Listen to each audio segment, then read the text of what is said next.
So I run these fish at a carnival. Now, so we got to feed them. Now, the only thing I didn't like about Mr. Rogers, he would just do this, and you clearly saw the flakes weren't coming out. So in this show, we really feed the fish.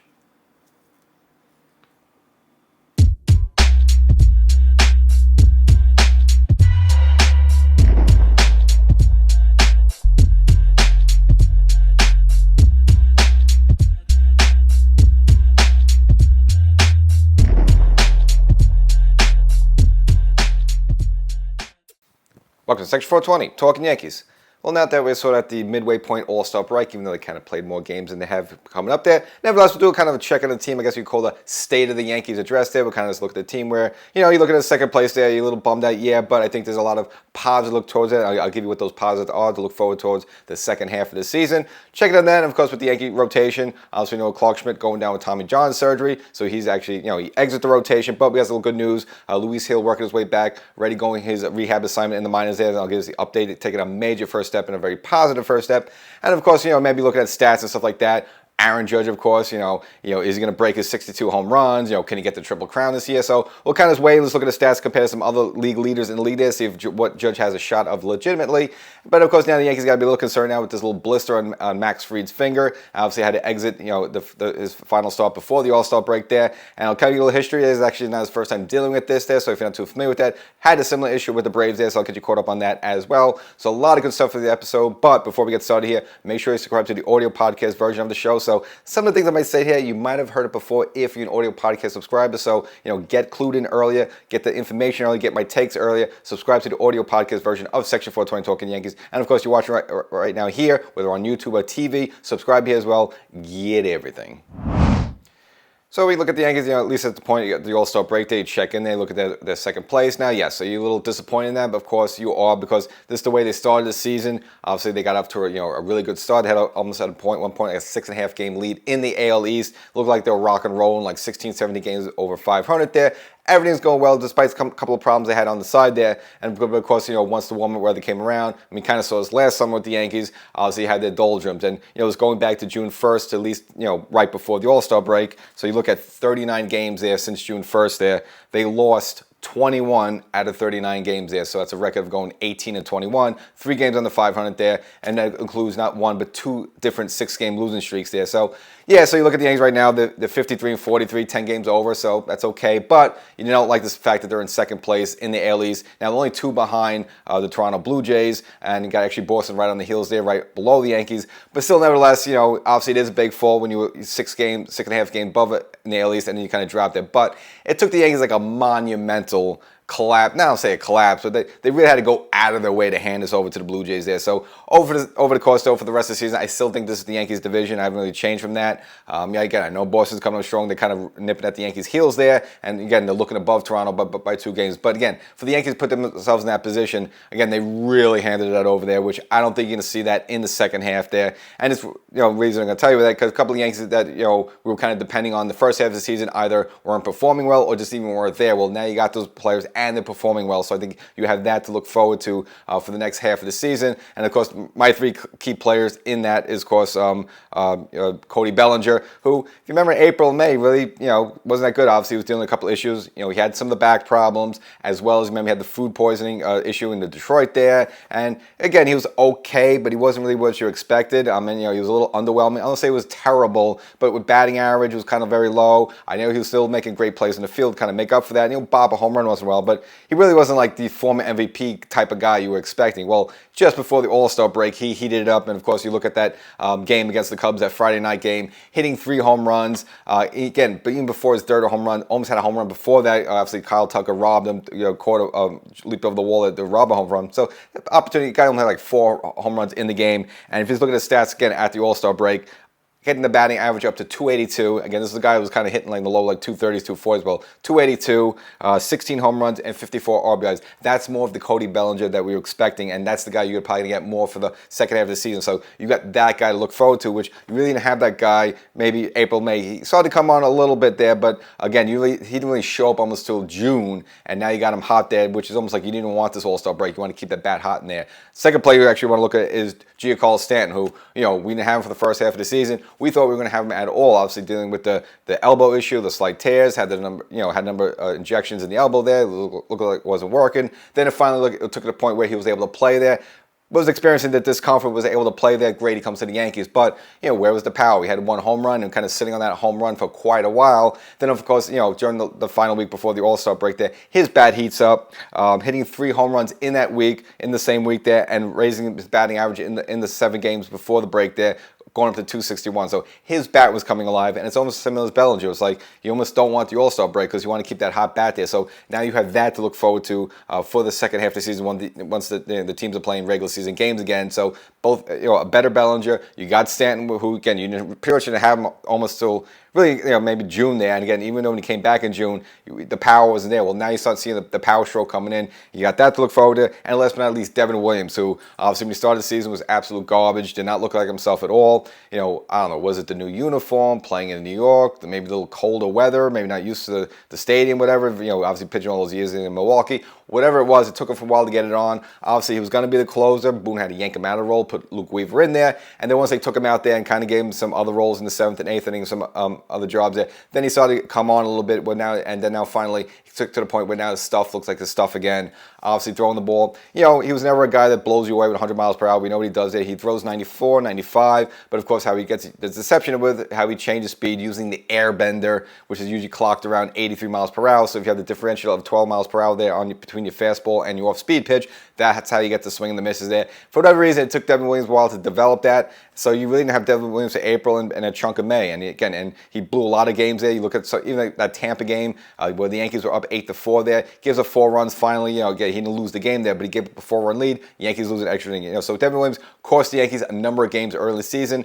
I don't think that'll be the case in the second half because, again, he looks like a much better version of himself. Again, it took him a while to get there, but, again, he's there. So now you have that good Devin Williams to look forward to for the second half of the season. And, again, some numbers of what he's been doing lately. You look at his last 25 games, 22 of his last 25 games, has not given up a run at all there. And in that stretch, they're pitching to an ERA of .910, so pitching an ERA under 2, and had 33 strikeouts in 22 and 2/3 inning there. So the guy who's averaging more than a strikeout per inning there. So that's what you'd like to see. So he's got the swing and miss stuff there. So again, and so if you look at those 3 players who either weren't there the kind of the first half or just were underperforming. Well, you got those players actually pitching hot right now, hitting hot right now, and you got that to look forward to the next one. Again, when they break into the regular season again there. So I think that's those are the positives you look at, and you look at some other realities there. Number one, sort of DJ LeMahieu, who we'll get into later after this. I know the old, it's a little bit old news right now, but of course, obviously he was a key figure of this Yankee organization for the last couple of seasons there. So we'll give him his due there. But of course,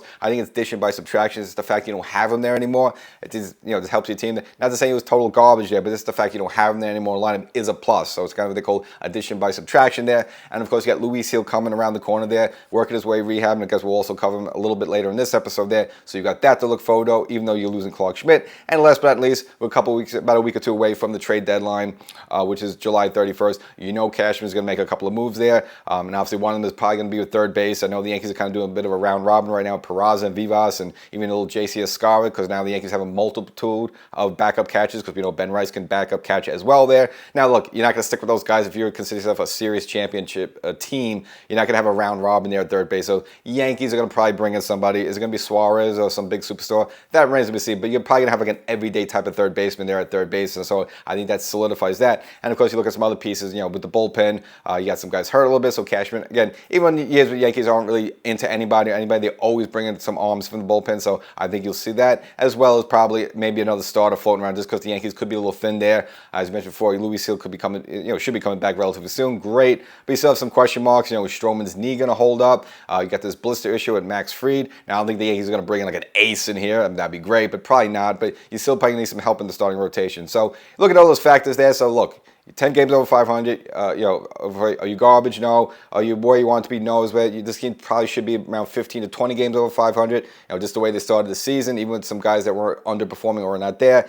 had the big, June and early July, kind of a little bit of a pitfall downfall, which we saw the same thing last summer, the same thing, pretty much almost the same months. But then the Yankees, once we got to the second half of the season, into August and July, turned it on. Now, because last year that was mainly a lot of that was taking Clay Holmes out of the closer role and putting Luke Weaver in there. Now Luke Weaver is having his issues as well. He got a little bit better lately there, but still, I think you just have a lot to look forward to the second half of the season with some of those players hitting hot. And again, no more DJ LeMahieu there. Just getting, he was hitting good at bad average way, but yet you'll get no power from the guy there. So I think you'll get some at third base with better production. And of course, Cashman's going to make a few good moves there. So I still look at this as the Yankees division. I can't really see them. Yeah, again, Toronto's okay, but it's the Yankees. I think this, when they're clicking and everything's going well, they're a much better team than Toronto Blue Jays there. So obviously they got to prove it on the field there. But again, for them to be where they are, 2 games back in the AL East, the Yankees had to go out of their way to hand it over to them. Again, I'm talking about 2 6-game losing streaks, and just again, as I mentioned before, losing 21 of 39 games from the start of June and right up to the All-Star break there. So they had to go out of their way to lose that. I just don't see them doing that in the second half. That just I just think they have probably those hot streaks we've been waiting for are probably going to come for them in the second half. Players playing better, I think Cash would do a team there. So I know you fret and you're like, oh my God, we're not going to get this division stuff. I still think the Yankees will also get the AL East. Are they going to have the best record in the American League? Probably not like they did last year. Maybe that goes to Detroit nevertheless, but I think they'll at least be the American League champs when it's all said and done. So I guess we should at least dedicate a segment to DJ LeMahieu. Again, a little bit old news there that he was designated for assignment. But of course, he was one of the core guys around here for a while there. Obviously, you look at his first 2 years with the Yankees were phenomenal. Again, like an MVP type of player. And you make it argue he was probably more valuable to the Yankees even Aaron Judge during those years. But of course, after that, kind of downhill for DJ, unfortunately. Did sign a 6-year deal. Obviously, the first year with COVID was kind of weird, 2020 there. It was still decent there, but then from there, unfortunately, the injuries took a toll and just wasn't the same hitter anymore. And again, obviously, you kind of stuck with the guy. You're paying him all this money, so you can't really just keep him on the bench. But again, at a certain point, if he's not producing, he's not hitting, or he's not driving in runs the way you need him to be, you got to make a move. So finally, the Yankees decided to kind of, what they say, pull the Band-Aid off. Even though he had a year as well as next year left on his deal there, $22 million, the Yankees decided to almost pull an Aaron Hicks on him and cut him early, which is, again, was the right move there. Now, was he total garbage? No, but you have a guy there that's, again, not really giving you much production, and you're starting to see some problems at second base in terms of some limitations. Now, again, he was decent, and again, at 36, 37 years old, I was even surprised when he did come back to rejoin the team. He was playing second base and doing a decent job. Again, he wasn't garbage there, but there's also a lot of balls he wasn't getting to, and again, you just see, you get to a point there where this guy's costing you runs. Again, he's making your pitches, whether it's your starters or your bullpen guys, throw extra pitches because he's not getting the balls there, and kind of everything goes downhill. Now, again, if you subscribe to the audio podcast, which you should do right after this episode there, you would have heard me a couple episodes back when the Yankees were, again, struggling, had that, the 6-game losing streak, and that was the one against Toronto and the Mets there, that something was going to happen. It just felt like, I don't think there was going to be a big firing. They weren't going to get rid of Boone, Hal Steinbrenner wasn't going to get rid of Cashman, but they figured Cashman was going to do something. Like, you had to shake something up. Now, probably wasn't going to be with Volpe, because, again, Volpe is kind of your guy there. He's going to be your guy at least for the next couple of years. You have him on the contract there. I know a lot of fans are disappointed with him, and there's a reason to be, but nevertheless, you're not really going to move your shortstop or going to bench him for Peraza, because, Peraza, he's not doing well, but he's like a $160 hitter there. So it's not like you could take Volpe out and put Peraza there. So something's going to happen with somebody. You didn't know what it was, but it was probably have to do something with DJ there, because you had to shake up something. You had to do something with this team there, because then between June and July, as I mentioned the numbers before, they was pretty dreadful there, looking pretty bad. Again, the offense wasn't doing much, and you got to have to make a move. You got to make a point somewhere. So you figure, it was going to be somebody. It turned out to be DJ LeMahieu there. Now first, after the Mets series, decided they were going to maybe have him be a bench player at that point, put Peraza at third base. But again, you're not going to put a guy that caliber as a bench player. It's DJ LeMahieu. This guy's a former batting champion, multiple gold, won Gold Gloves. I mean, he was one of your, basically your core players a couple of years ago. You don't put a guy like that on the bench there, so you knew probably after that they were going to do something for him. I don't know if you're going to be able to trade him, who would want him, but honestly, the best thing to do is designate for a assignment, just cut him for the team there. So once they took him out of the lineup there and said he was going to be a bench player, you knew what was going to happen after, and then shortly after that informed that he was designated for assignment and had to take him out there. So it was the move that needed to be made, and again, you like the guy, he's not terrible, but the injuries took its toll, and maybe a little age has got to him finally there, and plus you just had to do something with the team at that time, even though they did right after that series sweep Seattle there and had that thrilling game. Of course, the last one there, they came back from 5-0 there in the 8th inning, but still with all that in mind there, you had to do something with this team. So you look around what the move to be made, and of course the right move there would have been DJ LeMahieu, because again, this is not the same guy, and they gave him a good shot this year. I know he started off the year hurt with the calf injury. sat down for a while, worked his way back, came back, and he wasn't garbage. I mean, if we look at his numbers there, just to be fair there, in 45 games, hitting 266. Now, is that tremendous? No, but just look at a lot of players, this is the way the game is now. You don't have 300 hitters anymore the way you used to, so someone hitting 266 actually this day and age is pretty good. Again, this is DJ LeMahieu, who's kind of been struggling. Like last year, hit like 220 or it was like a 200 there, so doing a good job making contact there. But if you have a guy like that, you need him to drive the ball, you need some RBIs, you need something like that, and this, I think, is what got him caught ultimately. Now, 2 home runs, which is not a big deal. You don't expect him to hit home runs, but they only had 3 doubles. I mean, come on, you got to do better than 3 doubles in 45 games there. So I just thought they saw the fact that, look, this guy does not have the power anymore to drive the ball to the wall, something like that. You need doubles. You got to do something more better than just slapping singles around there. So, even though, single is just getting on base any way you can is important there, but you also got to drive the ball a little bit, just with his ability, what he could do there. He wasn't even doing that anymore, and just around on his numbers there, 12 RBIs. And I guess before some of the, the fielding miscues there, and mainly it was that Subway Series at Citi Field there, number of balls, I'm sure you see some of the highlights that he wasn't able to get to, and I'm sure Cashman and his Brainiacs and all this stuff like that, doing analytics, and they're probably looking at all the ground balls that were hit to him and sort of comparing that to other players and WAR and all that stuff, and would other players be able to get to those balls there? So I'm sure they analyzed all that stuff to make the decision. Look, this guy's costing us runs. This guy's making our pitches throw more pitches there by not picking up this ball there. So, but the offense not there, and of course maybe some defensive shortcomings there, decided to make the move. So it was definitely probably the right move. Had to rip it off, had to rip the Band-Aid off, had to so to speak there. So he's DFA'd, and similar to what they did with Aaron Hicks, last year as well. And Aaron Hicks was even worse than DJ there. I mean, he was giving you nothing. They just pulled the plug with him. As well, they pulled the plug with Josh Donaldson as well, again, when he was just giving you nothing there. Now, good news with LeMahieu, I guess the reports right now, there are some teams interested in him. So, look, I mentioned before, he was hitting 266, so he wasn't complete garbage. So, would a team want a veteran like that? You bring him on, just have a right-handed bat to come off the bench like that. Now, when you go to a different team, that's a different situation, because you just come to newcomer, so you'll take any job what you can. When you're with the Yankees and you were kind of one of their best players for a number of years, you can't just be a bench player like that. It just doesn't work. I mean, you would never put like Jeter or Bernie, or even though Hideki Matsui's last year with the Yankees kind of relegated to be a DH, but you're not going to relegate him to the bench. You just don't disrespect someone like that. So now DJ could do that with another team. That's a whole different ball of wax there. So I wouldn't be shocked someone picks him up. And even the Yankees cut Aaron Hicks. So I mentioned again, Aaron Hicks was even worse condition than DJ is right now. Obviously, Baltimore picked him up. They tweaked something with his swing, and look, he kind of turned around with Baltimore. Got himself another contract after that with the Anaheim Angels there. So he was able to extend his career a little bit. And even Josh Donaldson, once the Yankees cut him, the Milwaukee Brewers picked him up. I think his first swing, they got a home run there. They made a little postseason run, then ended up cutting him after that. But he was able to get at least another job after that. So I think DJ at least get another job,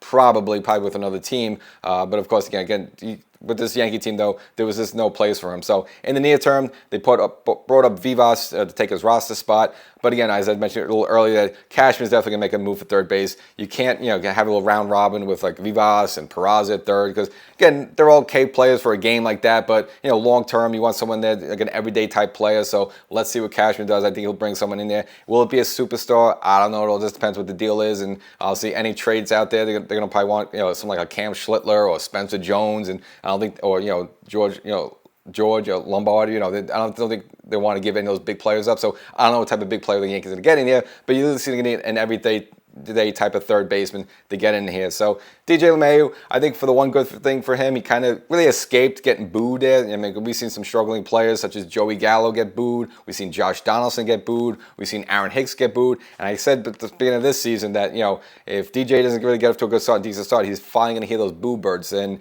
he never really got that, even though, again, he was never terrible, to the point where he was terrible there, but at least he escaped getting the boo birds. And one of the stories that came out of this whole thing, which, was kind of explains a lot, when the season started, I was almost predicting that, DJ would just make sense, play third base, and Jazz play second. Why? Because, well, second base is a more of an athletic position there, and DJ, obviously, his best years behind him that way. Third base is kind of, obviously it's a longer throw, but you don't have to be, you don't have much lateral movement. Well, supposedly, before the season started, when they when Boone and Cashman discussed DJ playing third base, he actually didn't want to play third base. He actually had some reservations because he just felt whatever physical ailments he had was going to hurt him at third base. He actually wanted to play second. So, give credit to Jazz, whether you like him, don't like him. This is now 2 years in a row. He kind of took one for the team. Go back to last year when they brought him in. The initial plan for it was him to play second base and move Gleyber to third. Gleyber Torres, as you know, refused to take the job there, saying, look, I'm a second baseman. So Jazz, again, he took a bullet for the team, so whatever you need to do, play third base. Same thing happened this season there. Again, initially, Jazz was supposed to play second, but because DJ didn't want to play third, now a little differently than, Gleyber Torres not being so adamant about it, but I guess maybe because he's more of an older guy, whatever, he's always tipping head to the older guy. Jazz, once again, took a third base assignment there, and they put DJ at second base, so that's kind of why that happened there. It was actually a DJ thing, not really a Jazz thing there, but it all works out. Jazz goes back to second base, more of his natural position, and again, pick it from there, because obviously he had a good camaraderie going there with Volpe, in the spring training there, had the whole thing. But then, of course, when DJ came back, that kind of disrupted, and he has switched back to third base. So Jazz, give him whatever you can, whatever you like him, don't like his antics, don't like him biting coaches there. But he is a team player. I mean, pretty much, he's never puts. He's like, wherever the coach wants to put me, wherever I'll go, I'll play. So you like that attitude.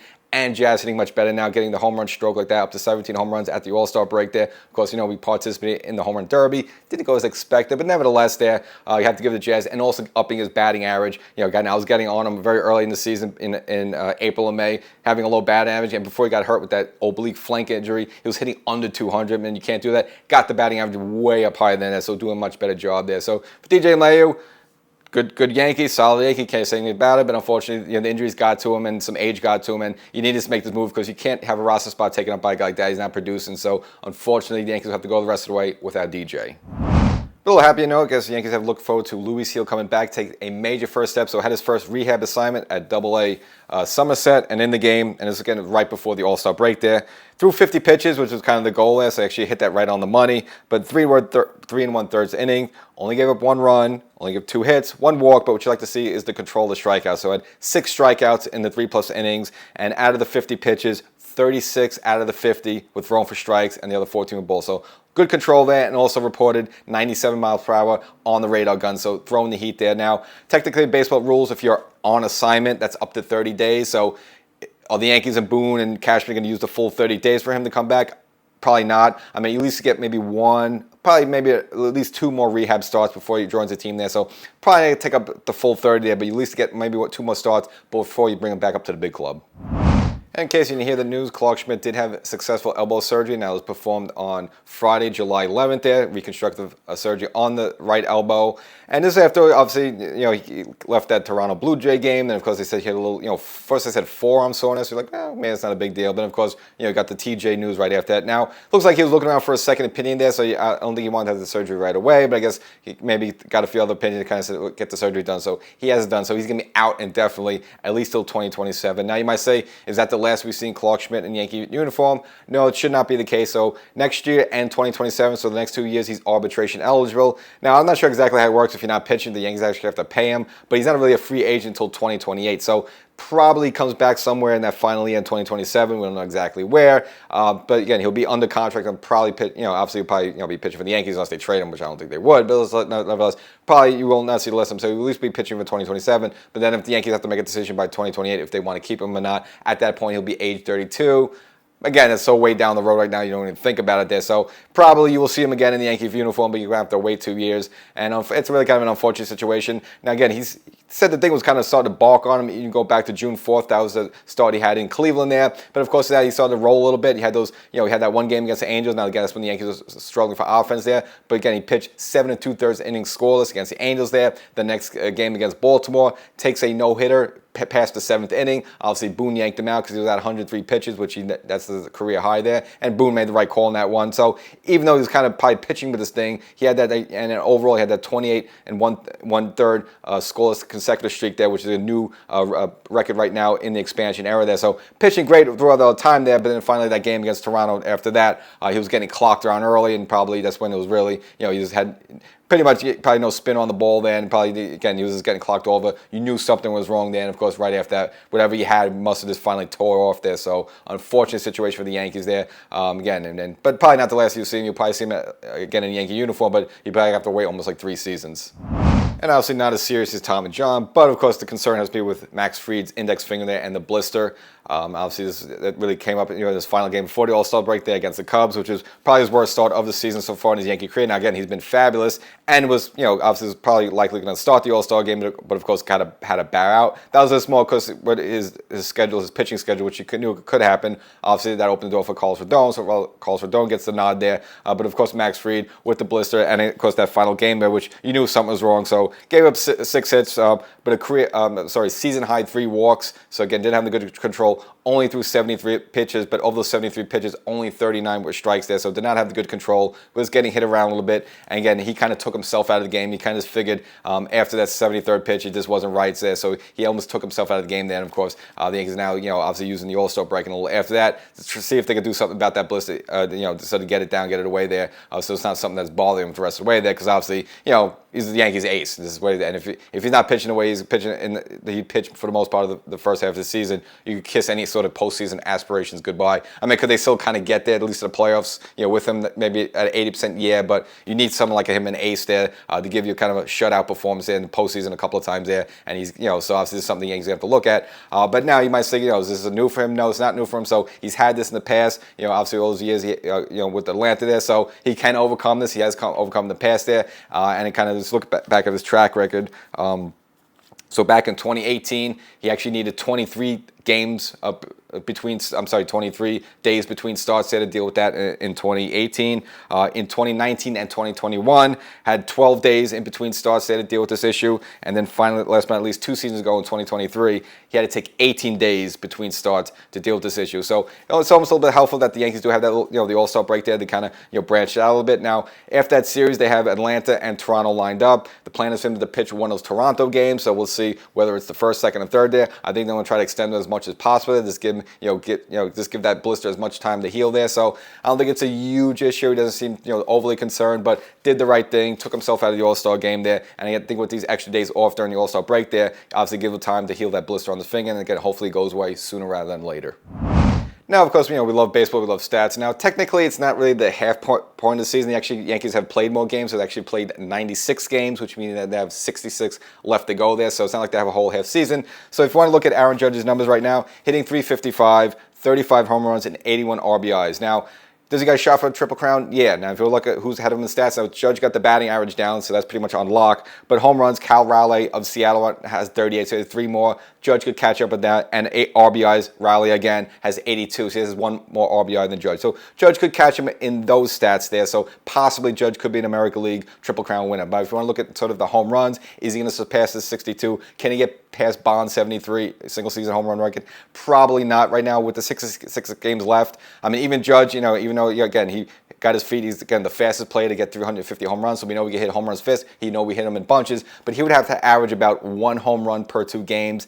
That's probably asking a lot, even for Aaron Judge. I know he gets walked a lot, and plus if the Yankees are going to play more meaningful games in September, he's probably going to get harder pitches to hit, so you can't really ask him to get past his 62. Probably end up in the high 50s there, but got at least a pretty darn good shot at the Triple Crown. And of course, wanted to close the episode out with a little tiff going on WFAN. That's with the morning guy, Boomer Esiason, the former Jets quarterback, and of course, the Yankees play-by-play guy, Dave Sims. Now, this goes back to the Sacramento series where Oakland plays now until they move to Las Vegas, and Sims was out those 3 games, which I didn't even notice that. And Boomer kind of commented that because, it's like, all right, it's early in the season, you replaced, John Sterling, and John Sterling went from 1989 to 2019, 5,060 consecutive games, and 40 games into his Yankee career, Dave Sims takes a couple of days off. Now it turns out Sims needed a couple of days off to go see his son in Seattle, a personal thing. I don't think it's a big deal. Look, we know what Sims is. He's 72 years old. He's not going to be here for the long term. He's kind of a quick fix solution. I don't see him as like a Yankee face there. So to put him up to the standards with John Sterling, I don't think it's really fair there. So, I don't really think it was needed to be called out by Boomer. And it's the A series. I mean, Sacramento. I don't even blame him for not wanting to do that series. I wouldn't want to do that series there. So, I wouldn't, so I kind of don't want Boomer being brought up as an issue there. Looks like they close out they closed it a whole out there. So it's kind of a non-story there. But again, Dave Sims there, you kind of replace a legend John Sterling, but he's not going to be here for long term. Doesn't matter.